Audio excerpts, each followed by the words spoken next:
سلام به دوستان عزیز. برای تعویض لنت ما چرخمون رو باز کردیم. همونطور که میبینید لاستیک رو باز میکنیم و لاستیک رو میذاریم زیر ماشین که خدای نکرده اگه افتاد مواظب میگیره، کاملا نمیخوره به زمین، اتفاق بدی هم نمیفته. خب طولانیش نمیکنیم، ما چرخ رو باز کردیم و وقتی چرخ رو باز کنید میرسید به دیسک، به این قسمت. خب فرمون رو تا ته چرخوندیم به طرف بیرون که راحت کارمون رو انجام بدیم. بچه من این فنه رو نگاه کنین، این اینجاست. خب اینجوریست. خب ما به پیچ‌گوشتی و انبردست نیاز داریم. حالا نگاه کنید، اول از همه باید این روی رو باز کنید. معذرت میخوام بعد از اون اگه درست نتونم فیلم بگیرم، واسه این کسی نیست فیلم بگیره. خب نگاه کنید، همونطور که میبینید اینجا، آره این داخل سوراخیه، باید اینو بیاریمش بیرون. اینجوری در اومد. نگاه آره در اومد. خب حالا این فنر رو هم با دست میشه اکثرا بازشون. نگاه کنید، خب میدیم داخل، در میاد. این هم همینجور میدیم داخل، در میاد. خب این پایین رو که باز کردیم، از داخل سوراخ یه پیم داره. پیم هم اگه یکم سفت بود مثلا با هم برده است، اینجوری راحت در میاد. خب بعدش میرسیم به این بالا. خب ما این که در میاد، اینجوری در اومد از اینجاش. حالا میرسیم به این قسمت اینجا. خب پیما میکشیم بیرون، اگه طبق اینجوری برمش بیرون. خب بعدش دیگه راحت اینم در میاد، درسته؟ خب این از این از این. خب حالا میرسیم به این قسمت. این قسمت اینا لنتن، لنت سمت کمپرسور، کمپرس ترمز، و این لنت سمت این طرفی. خب سفت اگه باشن که اغلب محکم گرفته شد، شما باید اینجوری، بازم معذرت میخوام من تنهام نمیتونم درست فیلم بگیرم، شما ببخشید. پیچ‌گوشتی رو، حالا من یه پیچ‌گوشتی نازک‌تر دارم. بله. خب این پیچ‌گوشتی رو کجا باید بذاریم؟ همونطور که میبینید باید بذارید این قسمت. خب اینجوری. حالا من با یه دستم دارم کار میکنم،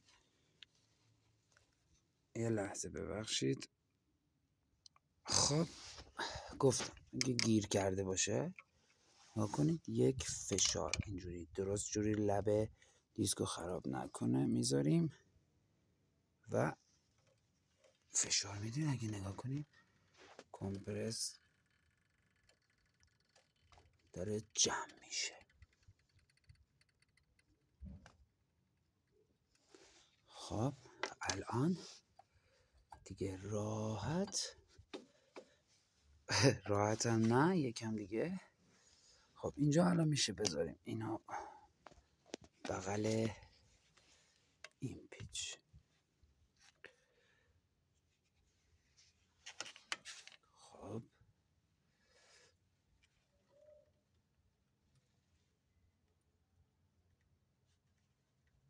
اینجوری یکم دیگه هم از بالا.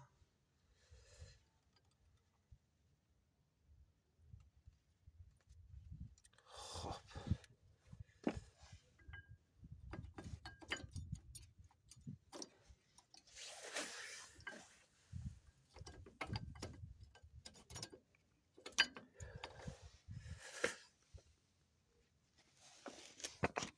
بخشید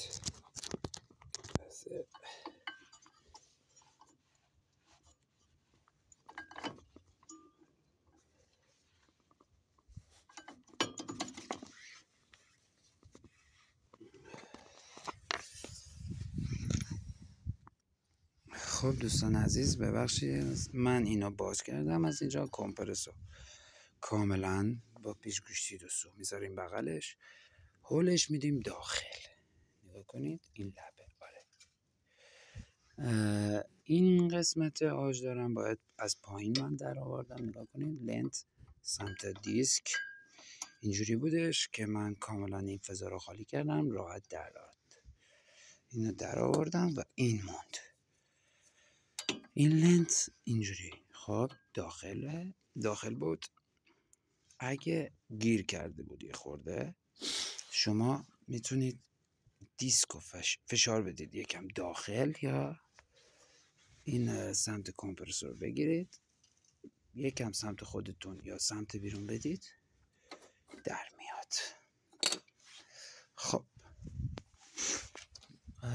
اینجا یه غلطک هستش که اگه نبوده مشکلی نیست، واسه اینه که وقتی که لنت تموم بشه به راننده اخطار میده. سمت بالا هم اگه ببینید همونجور که میبینید هستش. خب ما یه نگاه میکنیم. و یه نکته دیگه یادم تا نرفته، یکی این که روی سطح دیسک این لبه نباید خوردگی داشته باشه که نداره، و هر دفعه هم باز میکنید نگاه کنید این پیچ، آره همین، این پیچ با این یکی باز میکنید از سمت داخلم. نگاه کنید این چیه، از سمت داخلم معلوم میشه گردگیرش، و اینم گردگیر داخله اینجا. نگاه کنید آره اینجا این باز میشه. باید روغن کاری بشه هر سری که راحت جلو عقب بشه. الان اگه نگاه کنید اینجوری نیست، سفته. پس من میرم اینو آزاد میکنم، این پیچو باز میکنم، باید سرویسش کنم. خب دوستان روغن ترمز زدم اینجا آزاد. خب دوستان عزیز باید جوری بشه که کاملا نگاه جا به جا بشه. چند دفعه جلو عقب میکنیم. بله یه لحظه میبینید کاملا داره. خب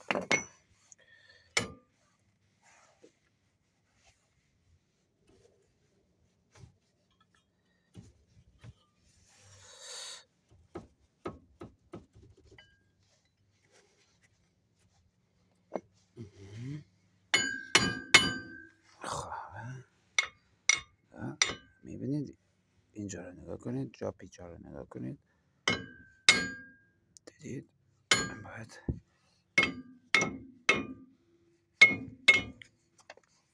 قشنگ نرم میشه اینجوری. بله فکر کنم دیگه آره خوبه دیگه. خب میرسیم به اینجا. این قسمت باید غلطک رو بذاریم اگه در اومده باشه اینجوریه، سمت پایین اینجوری باید بذاریمش داخل. خب ببخشید من باتریم هم ضعیف شده دیگه، نمیتونم نور بگیرم. این بالا هم اینجوری داشت.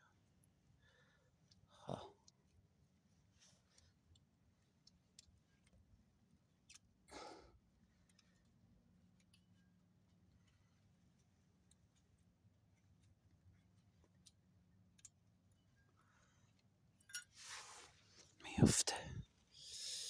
خب یه لحظه ببخشید، استوپش میکنم، اینو جا بزنم بالا.